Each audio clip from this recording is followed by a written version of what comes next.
Kim Iju is the ideal child in his orphanage. He lives up to the name given to him by the orphanage director. Iju means skillful in Korean, and Kim Iju has lived his life skillfully. He has a decent job in a supermarket even as his fellow orphans still struggle in their lives. But the manager of the orphanage tells him that the director was planning to retire soon. Once he would go, the orphanage would lose funding and would be shut down in just 3 years. Iju is depressed upon hearing this news. He did not want the orphanage that was his home to be shut down, but he could never earn enough money to keep it afloat with normal jobs. The only way one could earn a lot of money quickly in this world was by becoming an awakened. As he sees the net for videos about becoming rich quickly, he comes across the interview of 2 awakened. They clearly say that the biggest difference in their life was money, and they also mention something called Popoy, but don't say anything after that. 7 years ago, towers appeared out of nowhere and pulled people inside them randomly. The people chosen by the tower had to clear its trials, and only a few of them returned to the outside world. No one knew what happened inside the towers, as everyone who came out kept it a secret. Those people were called awakened and had mana, which was the most important resource in the world. Magic engineering was the most important discipline in the world, and only the awakened with mana could do it. Thus, they were in demand and companies paid a ridiculous sum to hire them. Iju wonders if there was a tower somewhere near him so that he could clear it. But then he receives over 500 files that say things like he had cleared certain levels and gained followers. He thinks that the files could contain viruses or be used to hack him. But as he is trying to delete the files, he accidentally opens it. Inside, he sees a video of him streaming from within the tower. The Iju in the video is shocked as he learns from the comments of his streamers that he was stuck in the tower now. The Iju, seeing the video, watches all the videos one by one and realizes that it was really him who was clearing the tower. He also sees a monster named Popoy in the video, which appears like a cute furry ball, but had sharp teeth that could chew down rocks. The videos tell him about the various challenges and rewards in the tower and what decisions should he make. At that moment, Iju realizes that it was the video of his future sent to the past to help him. No one talked about what was inside the tower, so no one had any reference material for training, but Iju had all of it. He signs up at a gym to get in better shape. The portal would open up in 2 years, and Iju plans to get stronger by that time as he works his job while studying the videos. He quits his job 1 month before the portal opens up, but is anxious if the videos were just a misunderstanding. But a portal opens in his room, and Iju is sucked in. He gets the option to choose the difficulty level of the tower, and he chooses high difficulty, which would give him the best rewards. He wakes up in shock inside a cave. He checks his screen and learns that his first trial would start in 1 hour. He already knows everything about the trials and streaming. The awakened who were still in the tower could watch the performance of the newcomers and interact with them. If they were impressed by the newbies, they could even reward them with coins. Whenever a newbie they rewarded climbed up a milestone, they also got coins as a reward. Iju's first viewer is the Love, and Iju welcomes him by calling him Big Brother. But the Love is happy on seeing a different reaction than other newbies and decides to tip Iju, and even follows him on learning that he was a sharp lad. Being followed gave additional benefits to the newbies, and one person could follow only one newcomer at a time and had to unfollow them before following anyone else. There was a grand reward every time someone gathered 100 followers. Other viewers also come to see Iju as he had selected hard difficulty. He acts dumb when the viewers tell him that something dangerous was coming, but they could not specify. There was someone called the admin that could kick viewers out or even the streamers if they did not follow the rules he had set. The admin was the reason the truth of the towers was safe from the world. The trial starts and 3 small portals appear in front of Iju. He was expecting something like kobolds, but he finds that his first opponents are 3 Popoy, adorable but dangerous. Many viewers leave on seeing that Iju had met with Popoy so early, thinking that he would die soon. Iju acts dumb and asks the viewers more about the Popoy, and they tell him about their defense and weapons. Iju knew that Popoy never attacked first and realizes that they were wary of him being with them. He decides to mimic their behavior so that they do not see him as an enemy and begins circling the Mana Stone along with the 3 Popoy. The Love was thinking of following another streamer, but he is surprised when he finds that Iju was still alive against 3 Popoy. He is shocked on seeing that Iju has become a member of the Popoy group and tips him again and sends a voice message. The Popoy ate everything that had a high concentration of mana, and the Mana Stone was excellent food. They were wary of Iju and hesitated to perform their eating ritual while he was with them. But once they accept him, they invite him into their ritual and begin eating the stone. The viewers go crazy when Iju joins the monsters and starts eating the stone too. But he feels that it was actually edible and filled him with energy. His body glows just like the Popoy after they are full, and the viewers think that it was the end for Yiju as the Popoi surround him. But instead of attacking him, they climb on him and become his friends. The trial is cleared, shocking everyone in the viewer list. Yiju loses consciousness for a moment and gets back up soon. Yiju checks the comments of the viewers and realizes that he has got 120 plus viewers and 50 plus followers, too much for the first floor. He thanks the viewers and they ask him what was he thinking when he joined the Popoi. He says that he thought he could not win against the Popoi, so he decided to join them. The trial was to eliminate the enemies, and what better way to do that than by making them friends. He just followed them and got lucky. This is what he tells the viewers even if they did not fully believe it. The viewers remind him about the rewards and he acts like he didn't already know. He gets a gift box with a rare white mana stone, a nickname-changing ticket, and a bag of coins. The Popoi jump at the stone, but he keeps it to himself as the stone was worth 5,000 coins. He knew it from the videos, and not many of his viewers knew this themselves. The viewers tell him how to check out item information too. The nickname-changing ticket was a gift one got on higher levels. Yiju is about to leave for the second floor when the Popoi lead him somewhere. They dig a cave and Yiju decides to follow them. The viewers are also surprised as they did not know much about Popoi's behavior. He crawls through a cramped cave, but it doesn't hurt his body. Instead, it feels like a massage. He begins to glow once again and he asks the viewers, even though he knows that it was the strengthening aura of a knight. He could change the class on the 5th floor,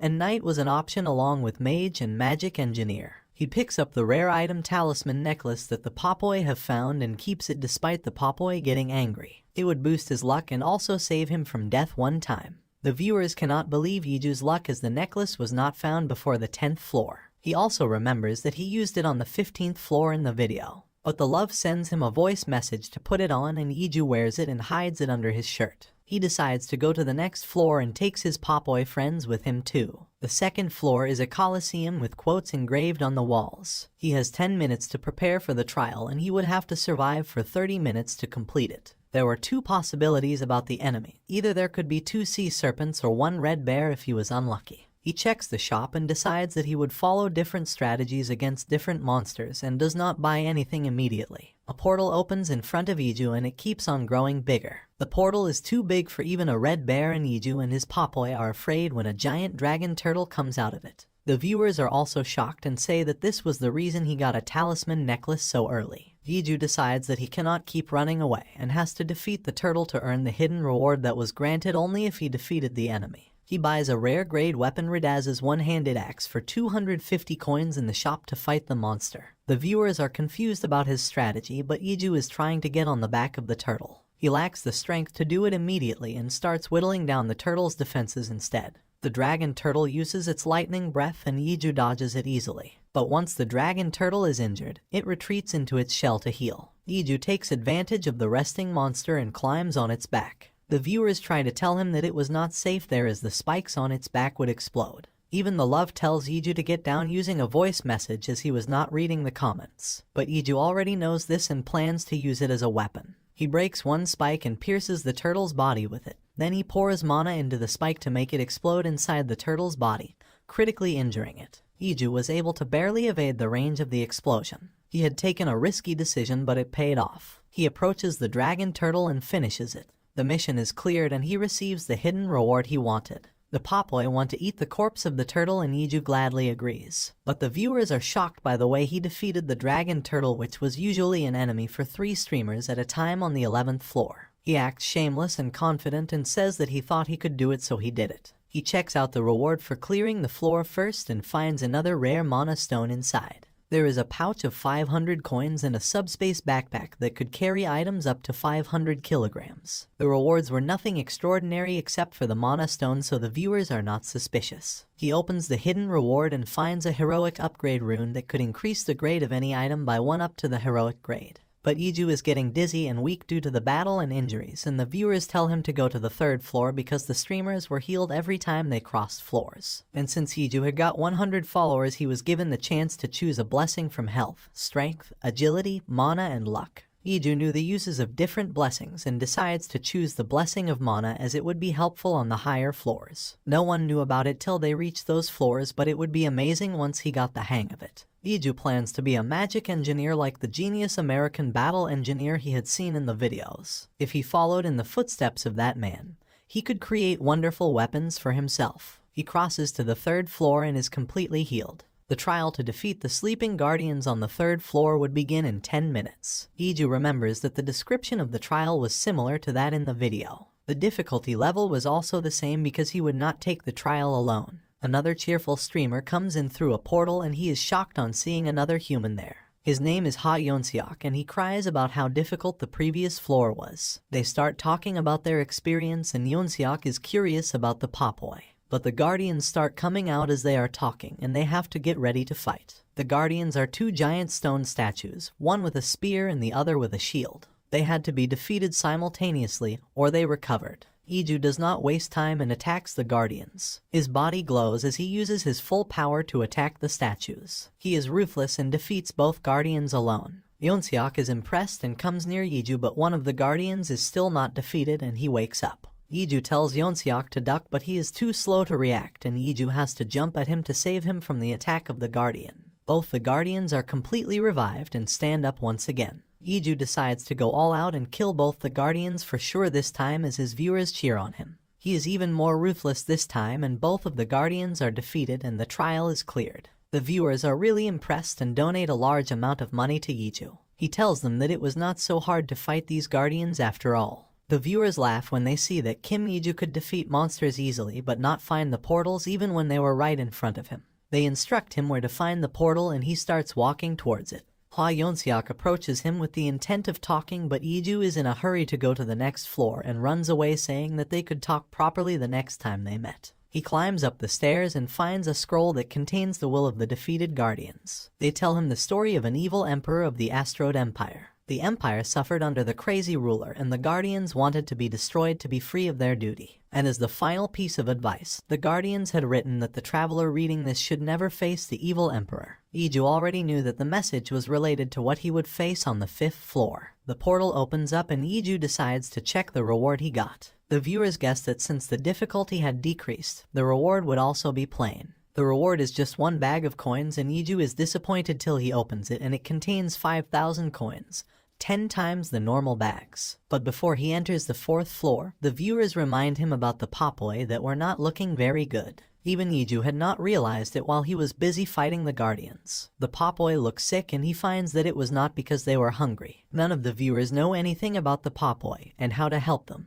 But the love asks Iju to go to the 5th floor as he could find something there. Iju accepts the advice and is about to leave for the 4th floor when Yeonseok comes to thank him. Iju also smiles and tells him that if they got the chance, they would work together again someday. Iju enters the 4th floor, which is an intelligence test. He has to solve a puzzle containing 100 pieces in 6 hours or he would be trapped inside the 4th floor. Even though he had 56 O coins and could buy food in the store, he would soon die if he got trapped. He had to tap the crystals that would change their color, and if he found the correct pattern, he would be able to find the solution for each row and then for the entire puzzle. He had struggled a lot in the videos and while learning the puzzle patterns too, but he used a trick to memorize the pattern by linking them to numbers and was able to solve it. He touches the crystals like he is playing a rhythm game and his followers are not sure if he was thinking anything at all. But he is able to do the test in just 20 minutes, surprising every one of his viewers. A follower donates him 200 coins and asks him if he was a certified genius. But the love cannot let anyone donate more than him and donates 500 coins to Iju. Iju checks the rewards and it is 5,000 coins again. He thinks that he could buy the heroic grade skill book on the 5th level with that. He picks up the Popoi and steps into the 5th floor while the viewers talk about his speed. If Iju had not devoted too much time bonding with the Popoi on the 1st floor, he would be the fastest person to reach the 5th floor. But the 5th floor is different from the previous floors. It is in the form of a story and the streamers will have to play the role of characters in the story. The viewers could also not change the stream for the duration of the 5th floor trial, which was about 1 week. There would be another streamer on the floor and both the streamers would be a character in the world Asteroid. There were 2 ways to clear the trial, either by reaching the designated ending or by killing the other streamer. Inside the story, Iju wakes up in the body of a rich boy. He reads the diary of the boy who is obsessed with magical beasts, and his father and big brother do not like this habit. Iju knew that he was in the body of the second prince of the Asteroid Empire, Kaali Du Toprox. In the story of Asteroid, the second prince Kaali has to burn the magical beasts he raised when his father, the Emperor, finds out. After that, he gets drunk and throws a tantrum on the roads, getting the title Wretched Prince. But Iju's trial is to become the Emperor in 7 days while possessing the body of the prince, and he cannot use violence to do that. Iju is disheartened and disappointed on finding such an impossible task. He had thought of becoming a magic engineer, but the system did not let him choose. While he was getting ready to choose the power he had on the 5th floor, he wanted to choose magical engineering. Based on the power, he would possess the body of an important figure. In his case, it would be the Imperial Engineer. He could become other important characters if he chose powers like magic, strength, assassination, etc. But before he can say his choice, the system assigns him powers related to magical beasts that leads to Iju becoming Prince Kaali. Iju decides that if reaching the goal was easy, he would do that. Otherwise, he would kill the other streamer. Iju summons the servant named Fordrick who had promised to supply him with magical beasts. He had already procured the magical beasts for his prince and presents them to him. Iju is shocked on finding his Popoi in the cage and they are still unwell. Fordrick explains that the Popoi had consumed too much mana stones which led to their poor state. But he is shocked on seeing mana radiating from the body of Prince Kaali. Fordrick is worried as a sudden burst in mana could prove fatal, but Kaali assures him that he was alright. As Fordrick is leaving, he warns Kaali about the first prince. Fordrick was the guardian knight of Kaali's mother and became his aide when she passed away. Iju knew the story and plans to achieve the designated ending as it would give better rewards. He unlocks the secret passage to the basement and takes the Popoi there. There are other magical beasts in the room and they are happy on seeing their master. Iju places the Popoi on a shelf and browses the store. He buys a skill book that would grant him basic knowledge about magical beasts, but he finds nothing useful about the Popoi. He also has to think about the other streamer and how to restrict their movements so that he completes the goal first. The other streamer is Lysiani, who knew swordsmanship from the real world. He had taken up the strength power on the 5th floor and became a knight. On the previous floors, he was brutal and used his partner as a shield in the 3rd floor. But his brutality had attracted more viewers and donations. But he finds that he can become stronger just by training on the 5th floor. But then the second Prince Kaali visits him. Lysiani is also good at acting and keeps playing his role as a knight commander. But Iju is there to test him and asks him about the alcohol the knight commander liked. Siani takes help from his viewers who give him the name of the most popular drinks among Asteroid nobles. He takes a guess, but Iju finds out that he was just lying. He confronts him about the truth and releases his secret too at the same time. Siani is threatening Iju with his sword when Fordrick stops him. He threatens the knight commander that even though he was demonstrating his skills at the prince's request, he could be beheaded for trying to attack a prince. Siani is terrified and runs away while Fordrick escorts Prince Kaali back to the palace. Meanwhile, Siani is scared when he finds out about Fordrick and turns to his viewers for help. They tell him to find dirt on the second prince and his aide, and Siani finds that he had 3 Popoi with him. The viewers tell him about Kim Iju, the streamer who befriended the Popoi. They tell him a method that worked when he found out the identity of the other streamer and instruct him to go to a chapel outside the city after he had confirmed it. Siani goes to the chapel, which is the hidden piece of the 5th floor. He has to tell the name of the other streamer to the guardians, and if he was right, he would pass immediately. But when Siani tells the guardians that the second player is Kim Iju, the guardian laughs at him and says that his answer was wrong. It also curses Siani and he loses all the skills he gained after coming to the 5th floor. What had really happened was that Iju had used his nickname-changing ticket. The viewers are surprised that he knew about the hidden piece, but they guess that he must have learnt it from someone's comments. They suggest him names like Mr. Freshman or Popoi, but Iju is bad at names and decides to call himself Kim Iju too. He is flustered as his viewers make fun of him, but at least his trick worked and his opponent lost their progress. Siani is furious at Iju and comes to his room and tries to attack him. But he is too slow and dull because of the loss of his skills, and Iju is able to disarm and pin him to the ground. He warns Siani that he was keeping him alive only because he could still prove helpful, and if he tried anything funny, he would not hesitate to kill him. Siani understands that Iju is not bluffing and runs away as soon as he is free. Iju wonders if he could become the emperor even if the real emperor died. If nothing else happened, he could rely on killing Siani on the last day. As he sleeps, he dreams about the videos of his attempt at the tower. He was a knight too, and he remembers that on the 6th day, the second prince underwent trial for the charges of assassinating the emperor. That time, Iju took strength as his power and became a knight commander named Alec. He hears the story from a noble who tells him that all the nobles had gathered to witness the imperial trial. The faithful Fordrick was devastated in the videos he saw. But the Emperor had beastmen guards who were supreme in awareness. It was improbable for someone like the second prince to kill the king in their presence. Iju and Alec's body goes to attend the trial and is disturbed by how rigged the trial was. The representatives of the three houses were selected as jury and they passed the decision without following due process. Kaoli was caught red-handed when the king died and the court decides he was the criminal without hearing his side first. The second prince, Kaoli, was timid and too shaken to say anything either. He is not given the right to appoint a lawyer as well, and the prosecutor states simple statements that label him the criminal. Kaoli can do nothing but tremble as the trial is going on and admits that everything the prosecutor said was correct. The jury decides to punish him by tying him to horses and dragging him across the kingdom. Fordrick tries to speak up for his prince, but his voice of reason is not heard. Iju was horrified and enraged at the unfair nature of the trial and swears that he would destroy the tower and make the admin take responsibility for all the unfair business in Astrode. Only one of his viewers asks him to stay true to his promise. With that, the dream ends and Iju wakes up in Kaoli's body. But he tells his viewers that he was going to reach the designated ending, despite their warning that Kaoli goes through hell. But he is determined to learn more about what brought things to that condition. He calls Fordrick when he finds nothing in the diary entries and asks him why his father had not allowed him to keep magical beasts as pets when he was young. Fordrick tells him that the Emperor denied his request back then because the magical beast he wanted was quite dangerous. Iju decides to go to the Emperor despite knowing the ending. The viewers have to keep quiet or the admin would kick them out and can only hint him by mentioning the scroll on the 3rd floor. Iju walks to the Emperor's room knowing the danger. He recalls the story of the Emperor who seemed to go mad after the death of his wife and Kaoli's mother, Empress Pradessa. He stopped trusting everyone as he suspected that someone killed his beloved wife. Iju turns off the chat to focus more on the current situation and tells his viewers that they would find out why he did this soon. The Beastmen guards do not let even Prince Kaoli meet the Emperor, and he screams at the door to get his permission. His plan works, and he is granted an audience with his father, Radiak Dutoprox. Iju had planned to show the Emperor a Kaoli that would surprise him, and he is successful in doing that by telling that he knew about the Beastmen he had hidden around him to keep him safe,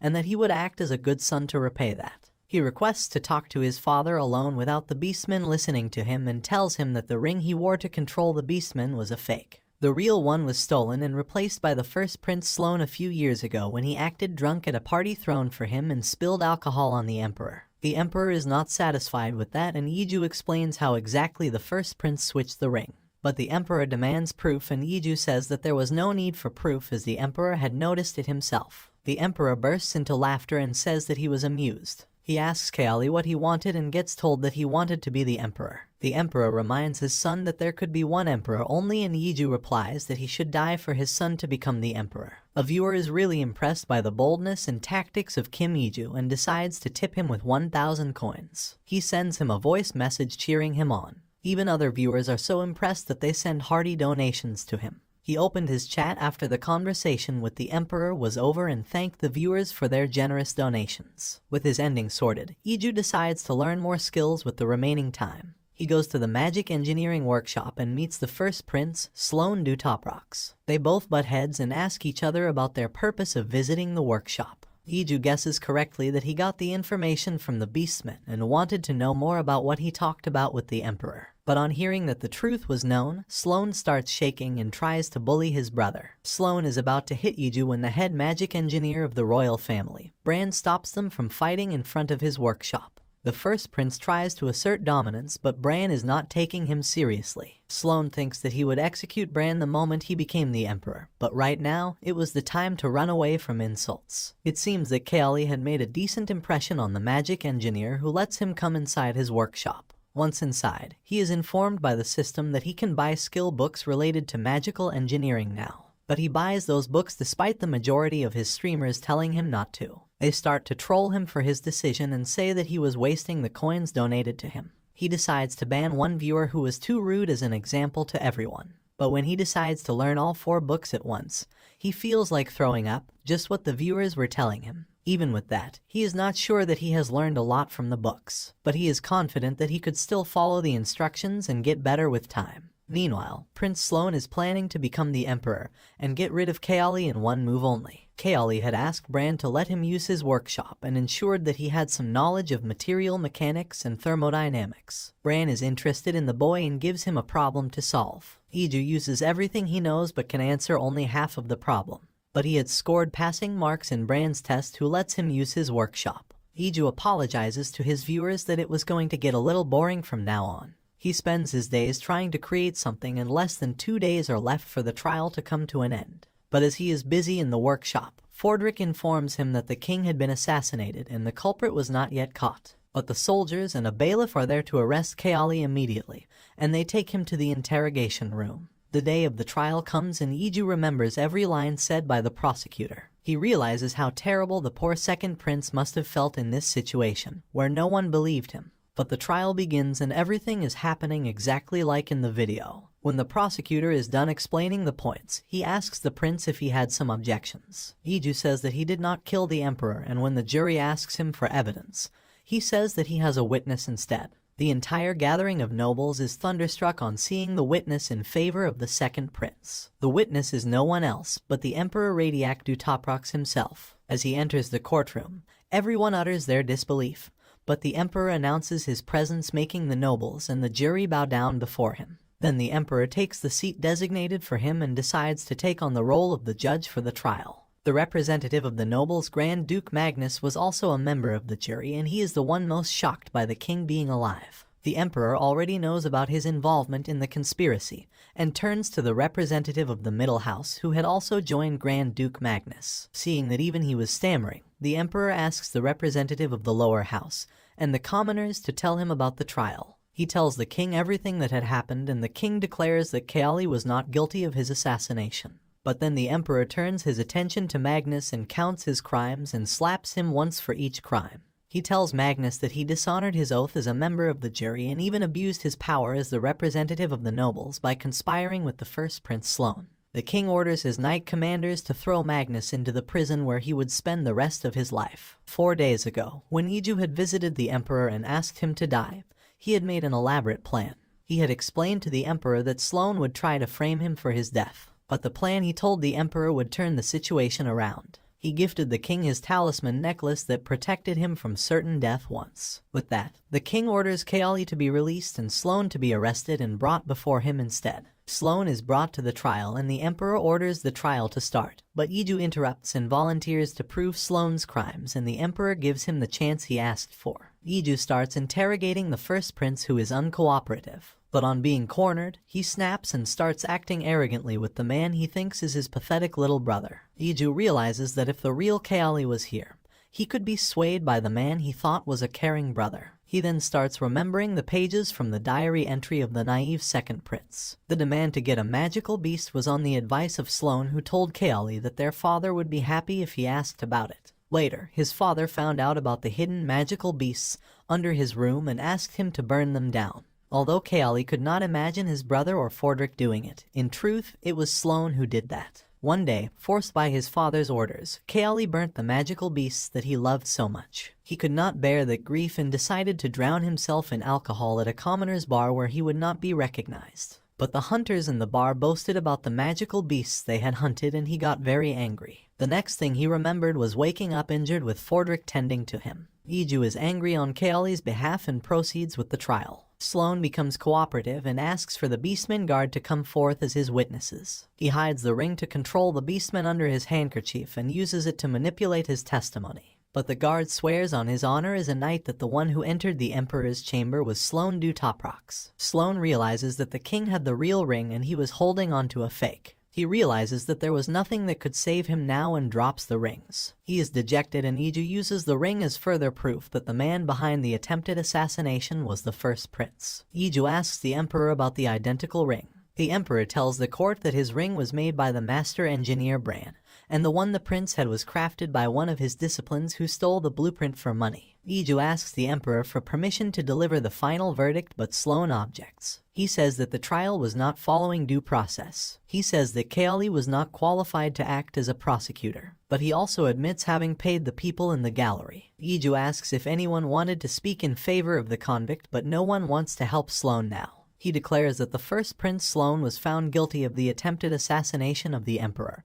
and should be arrested immediately. Then he asks the Emperor if he could deliver a personal message to the criminal, as he was the victim of his schemings too. The Emperor allows, and Iju goes to Sloan to release his anger as well as the pain Kaoli must have felt. He follows what the Emperor did with Grand Duke Magnus and hits Sloan while counting his crimes. He uses his knight's aura and with the heavy blows, disfigures Sloan's face. Then he resumes his duty and declares his verdict. Sloan was to be tied and dragged by horses across the empire. The Emperor agrees to the judgment and adds some more to it. He orders Sloan's head to be cut off and hung at the tallest point of each city for 1 month. Sloan cries and screams as the guards take him away. But then Iju has to focus on his designated ending and asks the Emperor if he could speak to him as his son.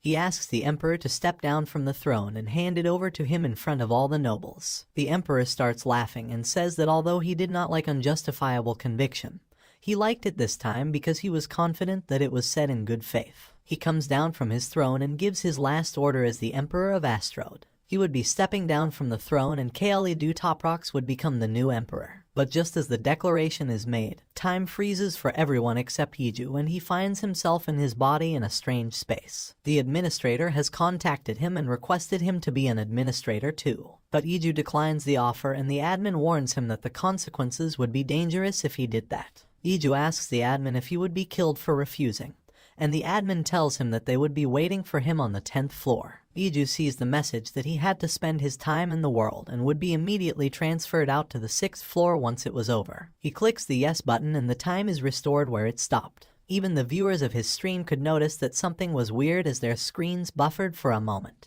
But now Iju has succeeded in making Kaoli the emperor. His father throws a party celebrating the new emperor. Sloan is being escorted by the other streamer Siani to his cell. Sloan gets angry when Siani laughs at him, but the streamer is not paying any attention to him. Even his viewers have lost interest in him and are certain that he would die soon because Kim Iju had already won. Their words are proven right, and Siani gets a message saying that he had lost, but something was wrong with Sloan. He had turned into a puppet for the admin for the execution of Siani and kills him. Inside the palace, Iju is now the emperor with a day and a half before the time is over. His viewers are proud of him and admit that it was the most epic floor 5 they had ever seen. But before he does anything else, Iju visits the room of Kaoli's late mother, Empress Pradessa. He had cried on seeing the videos of Kaoli's unfair trial and pledged to make things right for him when he entered the tower. He leaves the room and the viewers have different opinions. Some of them tell that it was not even real, and Iju realizes it too. But he is happy for himself and Kaoli as well as he enters the party. But Iju wakes up with a hangover next day.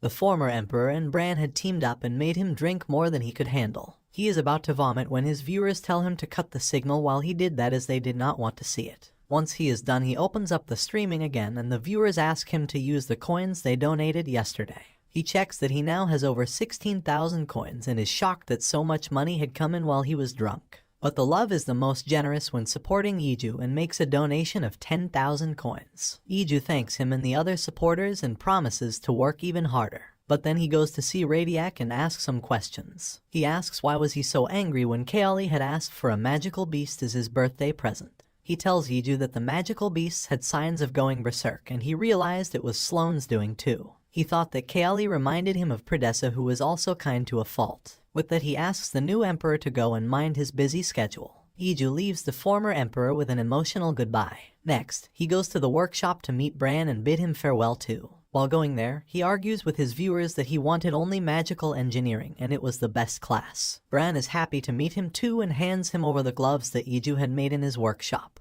They were powerful but still unstable, and he urges the new emperor to be careful with them. With that, Iju takes the gloves and some other items with him and bids the master engineer farewell. But he thinks that after he leaves the floor, everything would return to normal and Kaoli would still be a victim in all the stories. He wonders if his actions had any meaning at all. But on the 3rd floor, something is changed. When a streamer opens up the scroll after clearing the hard mode, he finds a story that is different from what Iju read. It told of an emperor that reached the title without conspiracy and ill efforts. The emperor led Astrode to new heights and his people loved him dearly. The scroll ends with a warning to the streamer to not disturb the kind heart of the noble emperor. The viewers on the stream are shocked on reading this version of the story and think that it was a bug. They argue among themselves, but the signature at the end of the scroll revealed that it was written by Fordrick. Iju's actions had made a difference in Kaoli's story and that of Astrode as well. Inside his palace, Iju calls for Fordrick to tell if anything changed with the Popoi. Nothing was new with the Popoi, but Fordrick is certain that they were not going berserk. Happy to hear that, Iju goes to meet his friends. The Popoi have become better after not eating anything for a few days as their metabolism is restored again.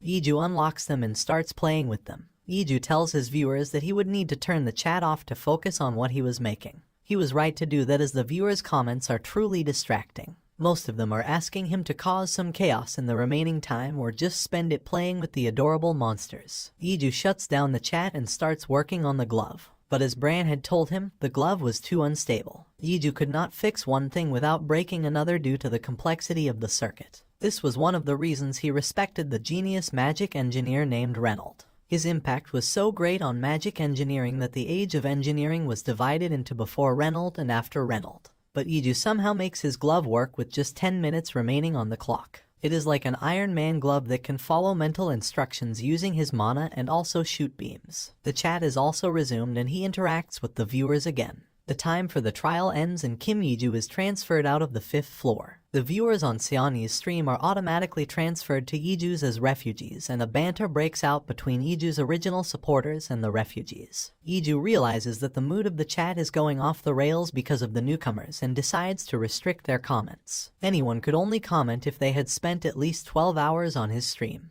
The original supporters are happy on the others being muted, and Iju decides to check the rewards finally. He clicks the reward option and a huge box falls in front of him. Even the newcomers are shocked on seeing it and send donations along with voice messages to Iju. But they can send voice messages even with low donations, and Iju raises the requirement to send audio messages to 500 coins. He thinks that they would not disturb him too much with the new barrier. But he gets another donation from the viewer named Luca, who Iju had banned earlier. Luca had sent Iju another message during the trial asking to be added to the chat. This time, the banned viewer apologized even more passionately. But Iju ignores this request like he ignored the earlier one and proceeds with opening the box. But the reward is just a set of plain clothes with no special features. Everyone is disappointed in the prize and complain that it was unfair. But Iju remembers that he got the same prize for clearing the 5th floor in the video. He realizes this was the admin's method to tease him, but he does not care. The next box has something special though. It contains a heroic grade item, Latanto's leather boots. The boots were made from the skin of a snake who died naturally and had all the abilities of the snake. The abilities include hardness control, size control, invisibility, color and texture camouflage. The viewers are shocked by the contrast in the two gifts and call the admin a tsundere. But even though the boots were overpowered, it was too hard to use them. Iju already knew this, and this was also the reason the viewers didn't get surprised by the heroic items as they should have been. But Iju can easily alter the shape and color of the boots, leaving his viewers shocked. Iju finds that he had got 5,000 coins this time also. He had over 20,000 coins, and that was too rare for someone clearing the 5th floor. Iju is thinking of saving the money to buy a special skill book at the 10th floor. But since the 6th floor was a team challenge, he decides to hide away his Popoi. The viewers do not want him to do it as they enjoy seeing the Popoi, but it is Iju's decision after all. Iju is confident that he can clear any challenge he faces in the 6th floor. It would be a team of 4 streamers and they would have to eliminate all the enemies in the Forest of Evil Spirits. The other 3 people are already waiting for Iju. One of them is a burly young man who is a knight. There is a middle-aged man who looks like a mage. But the 3rd member catches Iju's eye. She is a girl wearing school uniform and a mask. She is annoyed by Iju staring at her and asks if this was the first time he was seeing a human being.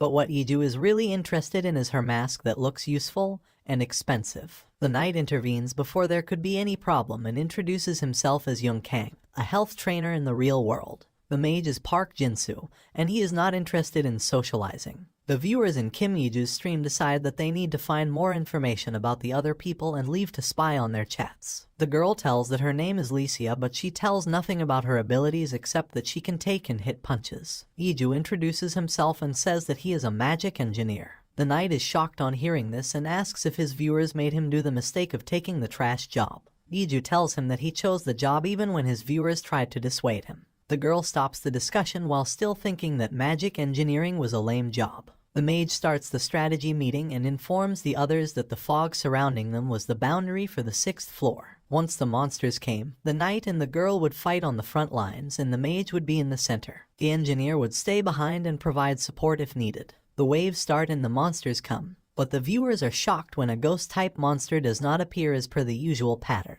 Instead, a giant bug comes out and the viewers warn the streamers in their respective chats. But the knight is eager to show off and rushes to attack the monster. But he is also shocked on seeing that the monster had physical form. It blocks his swords and disarms him before attacking the knight. He somehow frees himself from the grasp of the insect monster, but he cannot go too far away. The viewers identify the monster as Cleaner, a devil-type monster that should not come out on the 6th floor. Iju knew about them and the Cleaner was found not below floor 25. He thinks that the admin was being too unfair by increasing the difficulty of the trial so irrationally. But just as the monster is attacking the fallen knight, the girl comes and holds one of its jaws and then punches through its head. Even Iju's viewers are impressed by her strength. The monster is defeated and the first wave is cleared. The girl tells the knight that he was pathetic and unreliable as he could not even listen to warnings. But she is upset that her clothes were stained by the blue blood of the monster. Iju remembers the girl from the videos. Licia was already famous there. But she looks at Iju, who is staring at her, cannot shake the feeling that she was familiar with him.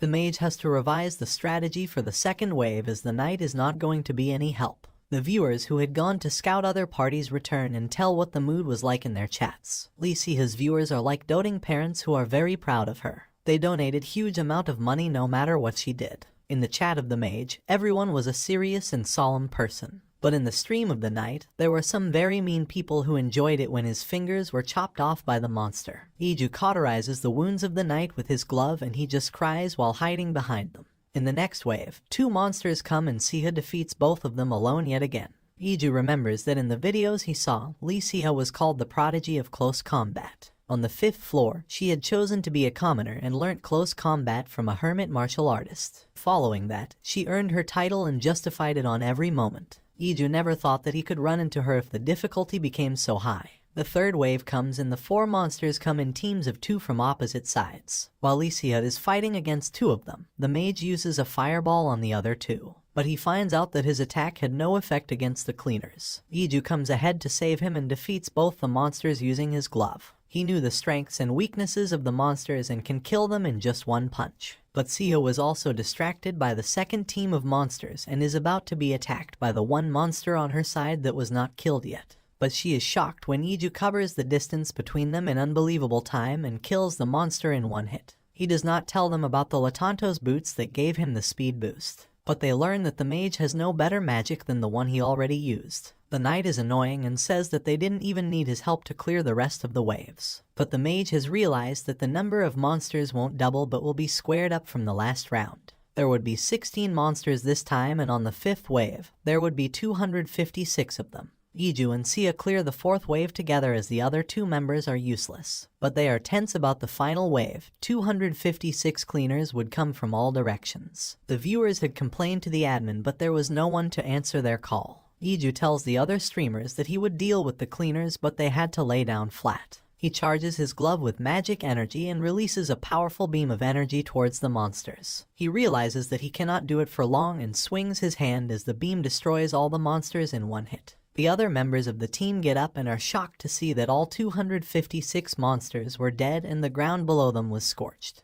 But Iju throws away the glove and blood comes out of his mouth because he had used too much magic power. The mage and Licia come to him and ask him if he was alright. To that, Iju answers that he used too much magic power and it was nothing serious otherwise. He tells Sia to not worry and she turns out to be a real tsundere and gets flustered while denying the truth. But Iju says that they should check out their rewards before moving to the 7th floor. Sia takes off her mask and she is quite pretty. She asks Iju what his real name was as the viewers could not find his stream when they searched him. Iju calculates the merit of telling his name to others. The mage and Sia had loyal viewers but the knight's viewers could come to his stream. He tells her that he changed his nickname to Kim Iju too and viewers start pouring into his stream. As he guessed, most of them are from the knight's stream. On his request and the suggestion of his followers, Iju restricts their entry to his stream. Sia asks Iju if they had met before but he brings forth his reward and everyone is too shocked on seeing the box that they forget to wait for an answer. It was the best one out of all 4, and the other streamers think that something was odd about this. He opens the box and finds another heroic grade item, the leather gloves of Latanto.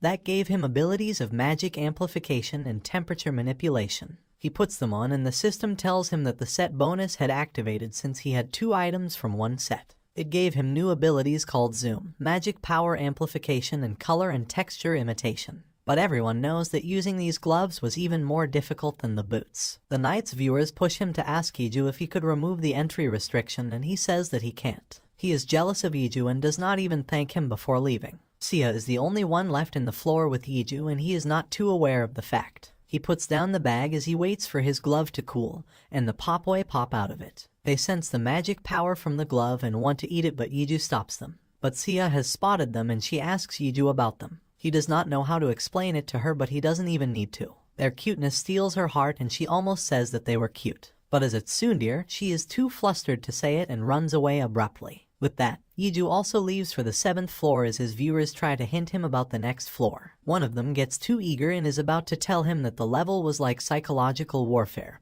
when the admin kicks him out. But on the 7th floor, someone is getting ready for psychological warfare. Iju already knew about the trial, and as he enters the 7th floor, the details are revealed to him. It would be a contest between 2 streamers. Violence was banned and viewers could not change streams in between. The Statue of Liars, a giant statue with many hands and many weapons, would judge them. But Iju sees the person he will fight against and he is shocked on seeing him. The same person was in the videos too and Iju disliked him. Han Jae-sok was a terrible man who did not hesitate to kill people that were not even part of his trial in the videos. Iju knows how dangerous he is, but acts like a stranger and greets him. He wanted to beat Jae-sok, but it was not going to be easy. The 7th floor was a lie detector type test. You had to find out if your opponent was lying and had to fool them with your lies. The rules of the trial are quite lengthy and confusing as well, but in short it is about getting 3 victories over your enemy in a game of lies and truths. They start trying to find out more about each other and dodge each other's questions before the trial starts. Once it starts, Jae-sok takes the first turn to ask the question. He asks if Iju knew him before entering the tower. Iju refuses, but Jae-sok guesses that he was lying.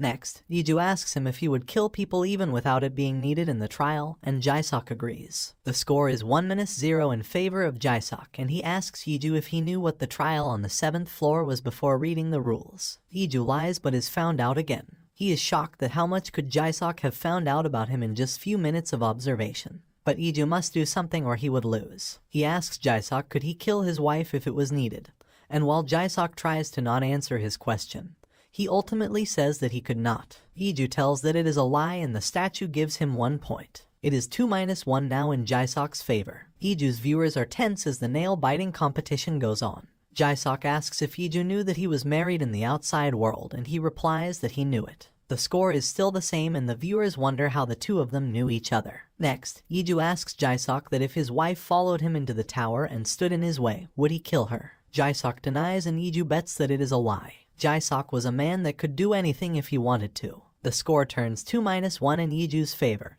and the viewers think that Jae-sok was a monster in human skin. But Jae-sok knows the correct question to ask as well. He asks Iju that wasn't he actually entering the tower for the 2nd time. Iju feels like the sky has fallen upon him, but he still says that he had not. Jae-sok answers that Iju was lying and the statue moves. It lifts its axe as a message is displayed to Jae-sok. The statue would now punish him. He is shocked that his guess was wrong, but how did Iju manage to lie? It was not a lie as he considered the Kim Iju in the videos as a different person. Since the statue also considered the thinking of the streamer along with the facts, he made sure to believe that this was not his 2nd time. The statue holds Jae-sok's limbs as it prepares to strike him down. But even in his last moments, Jae-sok wants to know who Iju really was. Iju remembers that in the videos Jae-sok was a man devoid of emotions. He had killed his wife on the higher floors and felt nothing. Iju tells him that they knew each other in the past and wonders what would be the outcome of his dying. Will his wife be able to live happily or would she be saddened by his passing? But the guys in the chats rarely let the mood remain serious. They talk about intelligence, psychopaths, and then make light of everything. The new viewers who cannot participate in the chat send donations and voice messages to let them be added in chat. But Iju refuses. Iju thinks that he should check the rewards before going to the next level. He gets another item from the Latanto set, the Arm Guard of Latanto, that gives him the ability to nullify spells. That was the best equipment in the set and Iju can use the ability from the set bonus to change it to match the color of the gloves. He gets a bag of 5,000 coins that is the common trend with him. But as Iju enters the next floor, he is mentally exhausted and falls asleep. The viewers talk about something that he would face on the level. It was something that had made people abandon his stream on the 1st floor as well. But as Iju wakes up right before the trial starts, he finds himself surrounded by Popoi. They jump at him and Iju takes a stance, but they were not going to attack him in the first place. They jump on him and start cuddling. Iju realizes that the Popoi liked him and were happy to see him. He thinks that it was due to the skills he obtained on the 5th floor. But his 3 Popoi also come out of the bag and are jealous of the newcomers. There is no hostility in the Popoi against Iju, and that is why the quest of eliminating the enemies is completed by making them friends. With that, Iju clears the 8th level. Before that, he checks out the reward, which is a scroll this time. He looks at the scroll that has a poem about the world tree,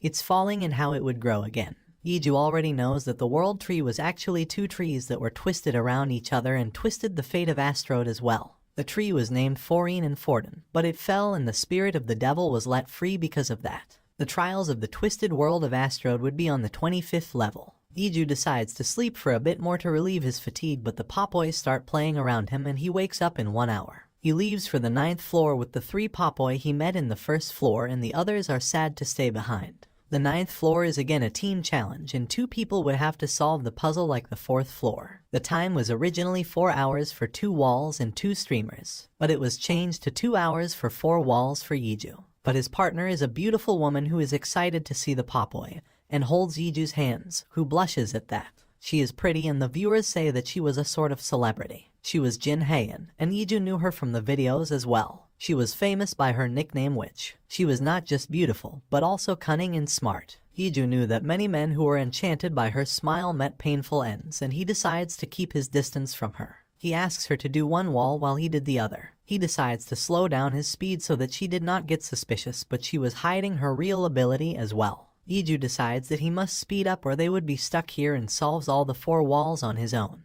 Haein jumps at him and hugs him for solving all the puzzles with 20 minutes remaining and calls him a genius. Iju tells her that it was no use lying and he knew that she was much smarter than him. He separates the girl who is clinging to him and she gives him an evil smile. Iju had met her on the higher floors in the video and she had cleared the puzzles on the 4th floor in just 10 minutes. But she laughs that he knew about her identity and asks him to tell his in return. She asks if he was in the tower for the 2nd time, as some of her viewers wanted to know after seeing his performance on the 7th floor. She does not hesitate to flirt with him and asks him to answer his question repeatedly. Iju knew that there was no way to escape from her if she put her attention on someone and makes a deal with her. He answers her question in exchange for her robe that amplifies magic. She thinks that he wants to see her figure, but Iju tries hard to not look at her. She is shocked that he wanted the expensive robe and was not interested in ogling her. But Iju tells her that he was not in the tower for the 2nd time. Neither was it a case of regression or reincarnation. He just knew the most about the tower despite never entering it. Iju has left out many crucial details, but Haein laughs and says that he had piqued his interest. She admits that she liked men with secrets and now she liked him too. Iju is ready to run away as fast as he can now that the floor was clear, and does not answer her question when she asks his real name. Out of his streamers, the love repeatedly told him to not get enchanted by the vile woman. But with that, Iju has successfully entered the 10th floor, the free area. He now had the privilege to watch new streamers before level 10, and could only be seen by viewers above floor 20. The viewers who had spent time watching him and gifted him coins would get their rewards now. Iju tells his streamers that he was going to explore the floor and turns of his stream for a bit, but he can tell that something was different in the 10th floor than he remembered. A commoner girl bumps into a noble and the nobleman treats her gently. According to Iju's knowledge, she could be punished for this. He learns that the ruler of Astrode was Emperor Kaali, and in his rule, merit was more important than birth. Iju is shocked and decides to see someone who can answer his questions. He finds the old man feeding pigeons he was looking for near a fountain.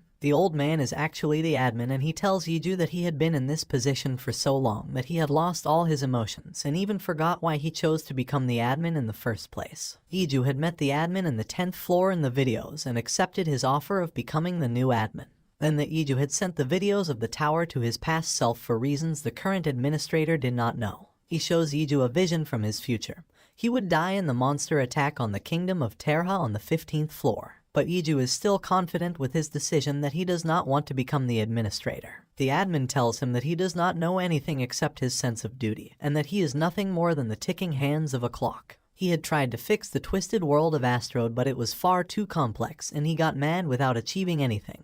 But Iju could do what he failed to do on the 5th floor by making Kaali the emperor. That is the reason the admin asks him to become the new admin so that he could make Asteroid a better place. Even though the admin thinks that he does not have emotions left, his frustration is visible as he talks to Iju about his failures. All the admins before him also went insane due to their failures. They chose a successor and took their own lives after that. The Iju in the videos was able to do the best out of all the administrators. But the Kim Iju in the tower right now flips off the admin and declines his offer. The admin transforms into a pigeon from the old man and flies away. Iju decides that he will find the reasons behind everything by climbing the tower. Meanwhile, the real identity of Kim Iju's biggest fan is revealed. The love is a girl named Kang Soha, and she is jealous of Haein, who is trying to flirt with Iju. He opens his stream once again and declines the option to make his stream show on the trending list. Most of his followers are still there and he realizes that they were all above the 20th floor. He welcomes his viewers back but is shocked on finding over 250 messages. Most of them were friend invites or clan invites. Iju leaves them on read as he does not want to join any clan right now.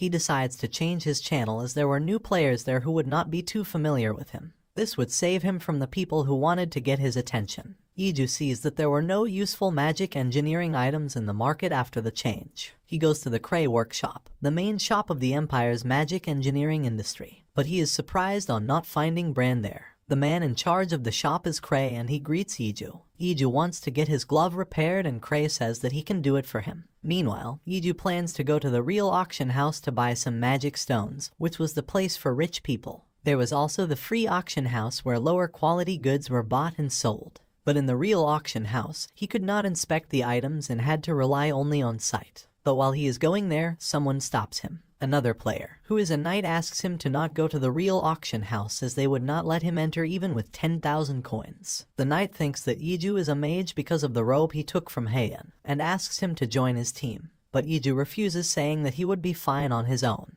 There is a girl with the knight, who is probably his girlfriend. Even she tries to scout him, but Iju refuses and heads to the auction house. He had over 40,000 coins and the guards let him enter the auction house, shocking the knight and his girlfriend. The auction house of Silanen is a posh place and Iju is asked to verify his identity at the reception. His name is not verified until he puts 2 at the end of his name, much to the amusement of his viewers. He goes to the waiting lounge and finds Lee Siha there. He takes a seat at her table, but the mood turns awkward as neither of them say anything. Siha starts by thanking him for the level 6, and Iju asks her about why she wore a uniform. She says that she had memories attached to the outfit and Iju does not press further. He sends her a friend request and she accepts it since it would be beneficial to both of them. But she is really curious about Iju's friendship with the Popoi and asks him about it. Iju tells her that it is a trade secret and she gets shocked and angry. The auction starts and they leave for the auction room. Iju ignores every item in the auction, but his eye is caught by the special item, a necklace with a big red crystal that belonged to a royal princess. Iju identifies that it was the blood magic stone that he was looking for and bids on it at the starting price of 10,000 coins. The viewers are shocked and call Iju crazy for bidding on an unknown gemstone. But there is another bidder, a young noble woman named Greytel. She winks at Iju to tell him to bring it on. The bidding war starts and Iju decides to drop after the bid reaches 20,000 coins. But as he leaves the bid, Sia joins in and competes with the noblewoman. She finally buys the bloodstone for a whopping 30,000 coins and smiles smugly at her competitor. Iju could only find a decent magic stone at 6,000 coins, but it was better than nothing. He finds that Sia was waiting for him on the gate of the establishment. She gives him the necklace she bought as a gift and Iju cannot understand why she would do that. She tells Iju that she knew it was a magic stone he wanted and bought it for him since they were already friends, and friends can buy gifts for each other. She is a bit embarrassed and shy and leaves before Iju can even thank her properly. Iju has no idea why she would give him so expensive, but Siha's intentions are much purer than he can imagine. She thinks that Iju had no clue about their past interaction that was so important for her now. Some years ago, she was a child in an orphanage complaining that school uniforms were so expensive. She had gone to a new school,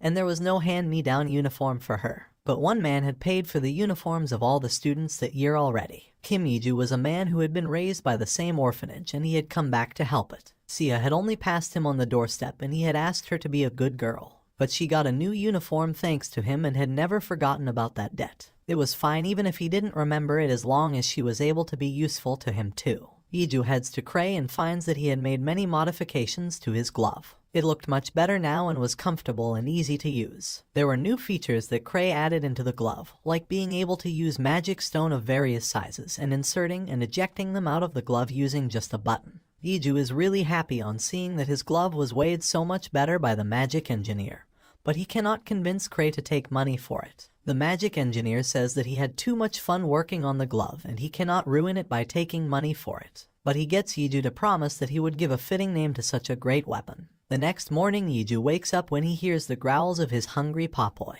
He feeds them the magic stone he bought from the auction and opens the stream. He plans to visit the 11th floor as soon as possible and reaches the portal that is out in the open. But it was protected by magic and the common people could not see or enter it. The viewers advise Yiju to partner with someone to enter the 11th floor as there would be team trials from now on. But Yiju says that he would like to go alone and partner up with random people. He originally wanted to take the people who had supported him from level 1, but since the difficulty may be rigged, he would be causing them harm instead of helping them. He gets the option to select the difficulty again and choose the high difficulty. He goes through the portal and comes out on an island where two people are quarreling. There is a boy and a girl and both are knights. With Yiju, the requirement of 3 people has been met and the challenge would start soon. They would have to defeat a magical beast whose difficulty level would be the average of their difficulty levels. They are relieved on seeing him wearing a robe, but then Yiju tells them that he was a magic engineer. They feel betrayed and think that their chances of winning the battle had gone down the drain.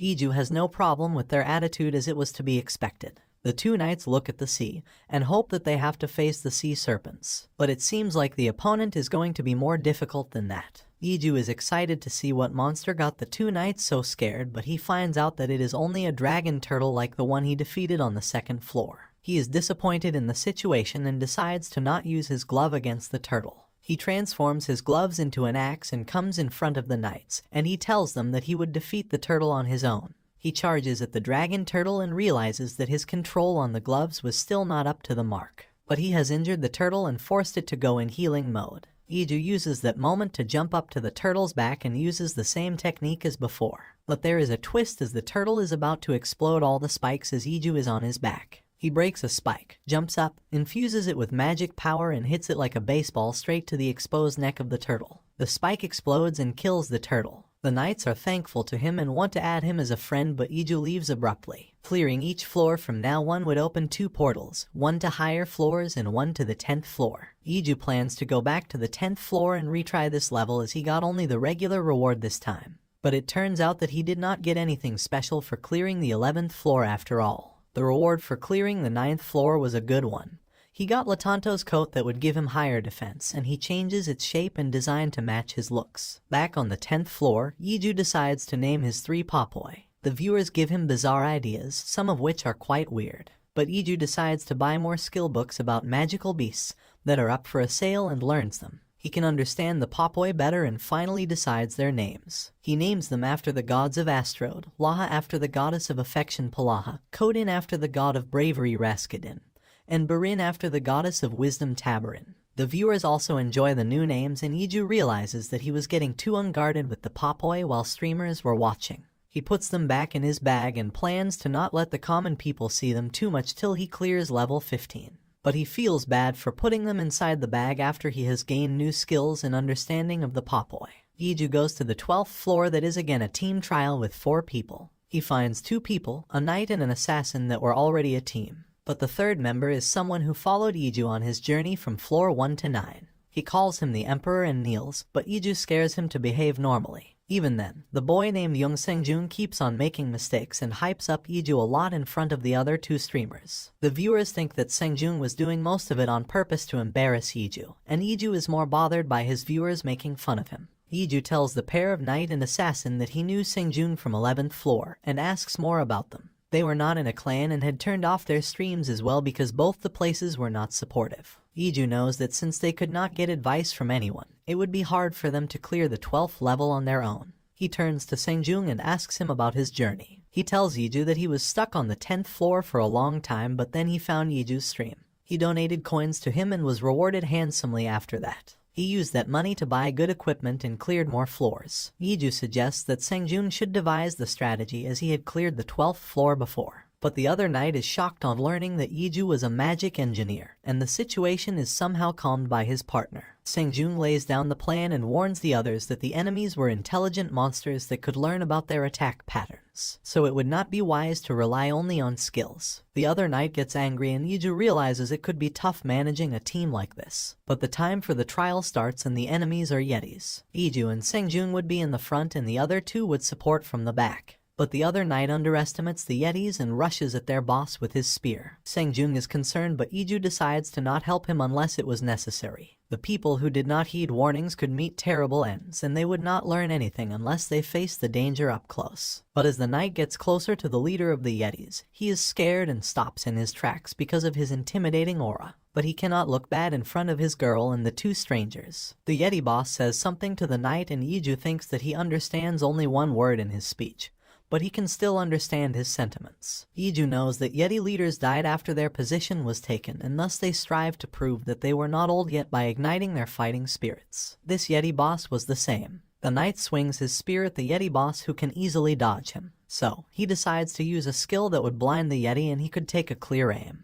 But even though the Yeti closed its eyes, it did something that made the knight miss his aim. As the Yeti raises his fist to hit the knight, he yells Sumaha and the knight is scared for his life. But Iju comes in to save him and then makes quick work of the Yeti leader. With their leader dead, the morale of the other Yeti falls and Iju quickly defeats all of them. The assassin and Sang-jung thank him and the knight is too embarrassed to speak. They believe that Iju had cleared up to the 19th floor and that is why he was so respected by Sang-jung. The knight asks Iju what did the Yeti leader meant by the word he yelled, and Iju tells that Sumaha meant child in Yeti language. The knight is really embarrassed and runs away with his girlfriend chasing after him. Sang-jung also says that he would head out first and Iju asks if he had seen him from floor 1. Sang-jung replies that he saw him from floor 2 and Iju thanks him for watching and supporting him. Sang-jung turns back and says that he should be the one to thank him instead.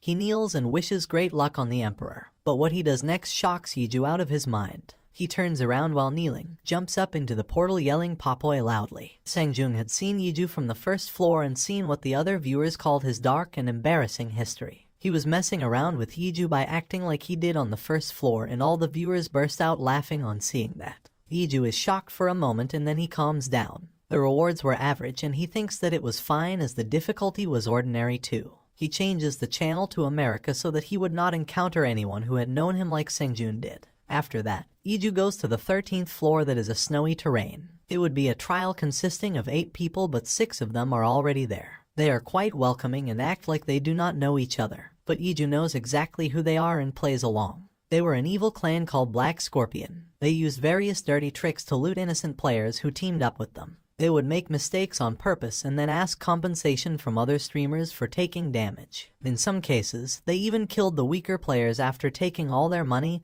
and equipment. They welcome Iju nicely even after knowing that he is a magic engineer because to them, he is easy prey.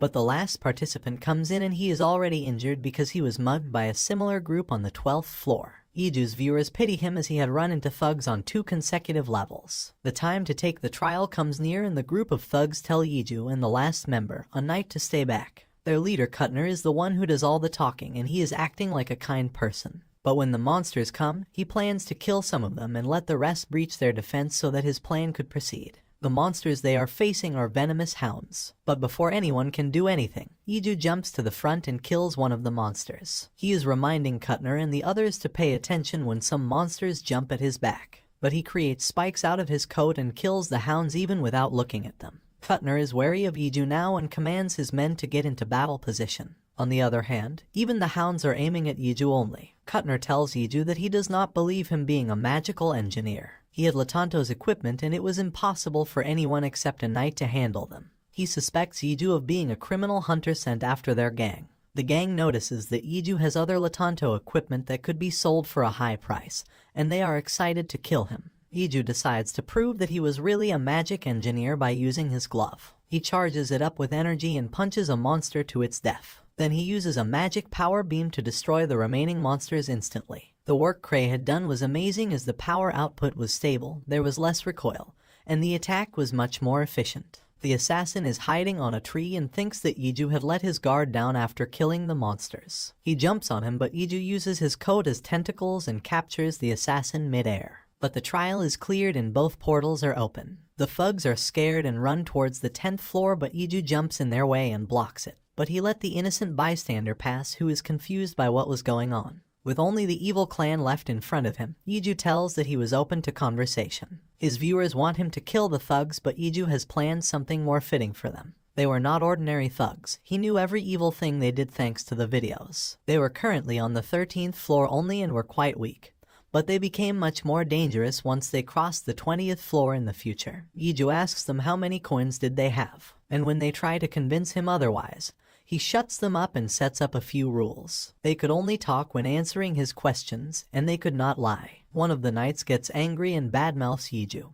He turns to his comrades and says that they should gang up and kill him. But they are looking at him with horror, and he soon realizes that a tentacle is approaching him from behind. Iju grabs the knight's tongue using the tentacle and rips it out without mercy as punishment for breaking the rules. He tells the criminals that they did not deserve to be treated as humans, but if they had any objections they could speak now. But the thugs are too terrified of him and do not say anything. He calls their leader Kuttner forward and says that even though he was a wretched criminal, he was still a good leader when it came to his team. He sends his friend request to Kuttner, and the evil man is shocked that Iju knew his nickname in the game, Cuthead. He is intimidated into accepting the request, and Iju starts his game. He asks him about the financial details of his team and then to send all their coins to him over friend's direct message. Iju knew that the system was designed so that no one could forcibly take away coins from someone or loot them after killing a person. But there were complex ways like blackmailing and threatening that people like Kuttner used. Right now, Iju was using the same methods, and when Kuttner says that he did not have any money, Iju whispers to him something from the future. He was going to regret that he left a precious magic stone in the clan building on the 10th floor, once he rushed to the 20th floor without planning properly. If he declined to give all his coins right now, Iju would go back to the 10th floor and find the magic stone for himself. Iju tells him that if he gave all their coins to him, he would not touch the crystal and even leave his group free to enter the 10th floor. Iju interrogates the criminals about their coins and takes them all away. Then he demands for all their healing potions and takes them too. But when the criminals think that they would be let out now, Iju instead cuts one of their ankles. He tells them that he knew all about their crimes, from scamming people to kidnapping, child abuse, arson, and murder. He pours the potions on their ankles that he cut so that it healed without the chance of regenerating, and tells them that he was going to send them to the maze on the 14th floor. It was going to be a 6-person cooperative trial, and they would have to do it with only one leg.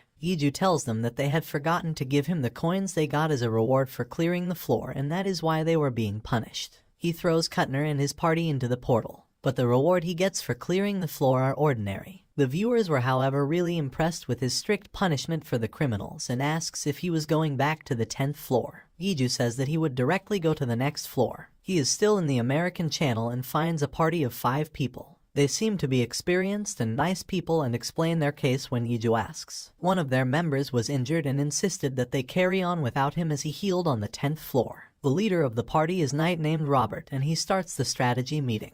Iju knew about the floor, but the paths of the maze always changed, and he could not use the path that was given in the videos. Even Robert says the same thing but adds details that they had to reach the center from one of the starting points. One of the 4 starting points was the easiest, and they would be lucky if they entered it. Iju asks if one person could clear it himself if he chose the easy path, and Robert does not think that.